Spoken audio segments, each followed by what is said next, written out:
TypeScript is the language we use when working with Angular. Because we'll use TypeScript throughout this course, let's take a moment to look at what TypeScript is all about.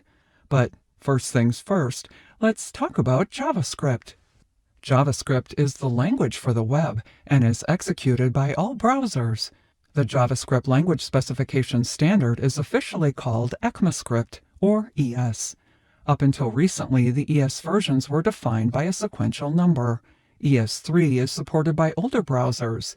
ES5 is supported by most modern browsers. The ES6 specification was renamed ES 2015 and introduced many key new features, such as classes and arrow functions, as we'll see later in this course. Since then, a new version of the specification has been released each year. Any newer JavaScript features that we use, but a browser doesn't support, must first be transpiled. What does that mean? Newer JavaScript features in our code must be compiled by a tool that converts the newer JavaScript syntax to comparable older syntax before the browser executes it.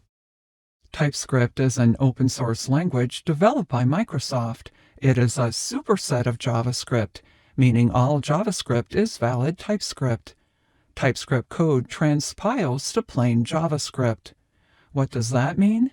Code developed with TypeScript must be compiled and converted to comparable JavaScript syntax before the browser executes it.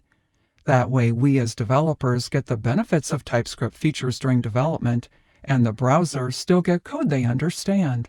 One of the key benefits of TypeScript is its strong typing, meaning that everything has a data type. Because of this strong typing, TypeScript has great tooling, including inline documentation, syntax checking, code navigation, and advanced refactorings. So TypeScript helps us better reason about our code. And TypeScript implements the ES 2015 class-based object orientation, plus more. It implements classes, interfaces, and inheritance.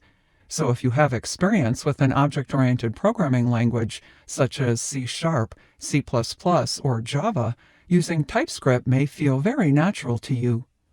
This course does not require any prior knowledge of TypeScript. I'll cover what you need as you need it, but if you want to learn